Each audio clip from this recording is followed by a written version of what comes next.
హల్లెలూయా. నా పేరు Hemraj, నవాన్ Calvary church ఫౌండర్ని. ఈరోజు ఒక చిన్న వాక్యము, కానీ అతి గొప్ప సత్యం గల వాక్యముని ఈరోజు మనం తెలుసుకున్నాం. మనము రెగ్యులర్గా మనం ప్రార్థన చేస్తున్నాము, ఆరాధిస్తున్నాము, దేవుని స్తుతిస్తున్నాము, ఉపవాసాలు ఉంటున్నాము. కానీ దేవునికి ఇష్టమైన విషయం ఏంటి? దాన్ని తెలుసుకుందామా? హెబ్రీయులకు రాసిన పత్రిక 13వ అధ్యాయము 16వ వచనము నేను చదువుతున్నాను.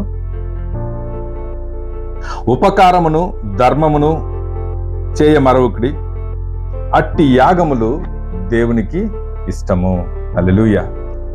ఇతరులకు ఉపకారం చేయడము, ధర్మం చేయడము దేవునికి చాలా ఇష్టమైన విషయం. మనము ఈ వాక్యము ద్వారా అతి గొప్ప సత్యాన్ని మనం తెలుసుకొని, ఈ వాక్యము ద్వారా మనము జీవితాన్ని మార్చుకున్నాం. ఆకలితో ఉన్న వారికి ఆహారమునివ్వడం, బాధల్లో ఉన్న వారికి ఓదార్పునివ్వడం, నిరాశతో ఉన్న వాళ్ళకి ధైర్యము చెప్పడము, ఇతరులను క్షమించడము, ప్రేమించడం, ఇవి చాలా ముఖ్యమైన విషయంలో దేవునికి చాలా అతి ప్రీతికరమైన విషయం. అయితే ఈరోజు ఈ వాక్యాన్ని మనము ధ్యానించి దేవుడు మనకు అనుగ్రహించిన ఈ గొప్ప జీవితాన్ని ఆయన కొరకు ఆయన చెప్పిన విధముగా మనము అయితే మనము ఏమేమి ధర్మములు చేస్తున్నామో అట్టి ధర్మములు మనకేది నష్టము కాదు.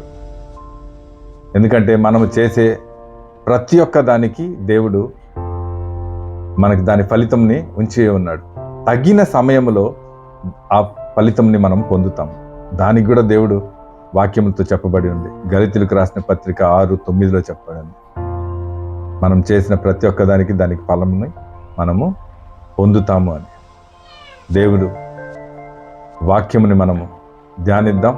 ప్రతిరోజు దేవుని వాక్యము తెలుసుకుందాం, దేవునిలో నడుద్దాం, దేవునితో ఆనుకొని జీవిద్దాం. హల్లెలూయా.